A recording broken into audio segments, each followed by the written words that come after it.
Hello అండి, welcome to our channel creation tricks. So ఈరోజు మరొక కొత్త షార్ట్తో మేము ముందుకైతే వచ్చేసాను. సో ఇది వచ్చేసి మనం ఈరోజు మేకింగ్ చేసిన ఐటమ్ అండి. సో నేను ఎలా మేకింగ్ చేశాను ఏంటి అనేది మీరు కూడా చూడాలి లేదా నేర్చుకోవాలని అనుకుంటే కనుక సో ఎవరైనా క్యూరియాసిటీ ఉంటుంది కదా. సో ఎలా మేకింగ్ చేశారు ఏంటి అనేది చూడాలనుకుంటే సేమ్ ఇది నెక్ చైన్ నేను లైవ్లో చేశానండి. సో చూడాలనుకున్న వాళ్ళు కింద లింక్ ఇస్తాను, కావాలనుకుంటే చూడొచ్చు. సో దీన్ని వచ్చేసి మీరు చూస్తున్నది లెంత్ కరెక్టేనండి. సో లాంగ్గా ఉందనుకుంటున్నారేమో, లాంగేనండి. నేను ఇది కస్టమర్ రిక్వైర్మెంట్ ప్రకారం సో 7 స్టెప్స్ అంటే 7 థ్రెడ్స్, 7 లేయర్స్ అండ్ 28 ఇంచెస్ లెంత్లో మేకింగ్ చేశానమాట. సో నాకు ఇది కొంచెం హార్డ్గానే అనిపించింది. నిన్న కూడా మేకింగ్ చేశాను, కొంచెం మళ్ళీ ఈరోజు కూడా ఫినిషింగ్ ఇచ్చాను. సో కొంచెం డిఫరెంట్ ఏంటంటే కస్టమర్ రిక్వైర్మెంట్ తను సెలెక్ట్ చేసుకున్నారు ఇవి కావాలని, బట్ డిజైనింగ్ మాత్రం నా మీద వదిలేసాను అనమాట.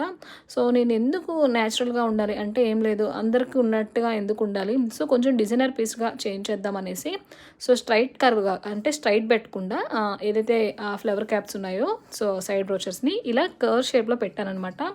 సో ఫైనల్ లుక్ అయితే ఇలా ఉంది. మీరైతే లైవ్లో చూసే ఉంటారు. చూడండి కర్వ్ షేప్ మీకు కనిపిస్తుందా లేదో నాకు తెలియడం లేదు. సో అర్థం కావాలనేసి డెమోకి వేసి చూపించానండి. సో మీరు కూడా ఈ మేకింగ్ వీడియో చూడాలి, నేర్చుకోవాలనుకుంటే కనుక తప్పకుండా ఛానల్ని సబ్స్క్రైబ్ చేసుకొని పక్కనే ఉన్న బెల్ సింబల్ని క్లిక్ చేయండి. సో నేను 2:30కి లైవ్ అయితే తీస్తాను. సో డిఫరెంట్ ఐటమ్స్ ఏమైనా ఉంటే కనుక ఆఫ్టర్నూన్ 2:30కి లైవ్ ఉంటుంది. సో వాళ్ళకి చాలా బాగా యూజ్ అవుతుంది అనమాట మేకింగ్ నేర్చుకోవాలనుకునే వాళ్ళకి. సో ఛానల్ తప్పకుండా లైక్ చేసి షేర్ చేయండి. దీని ప్రైస్ ఎంత ఉండొచ్చు అనేది కామెంట్ చేయండి.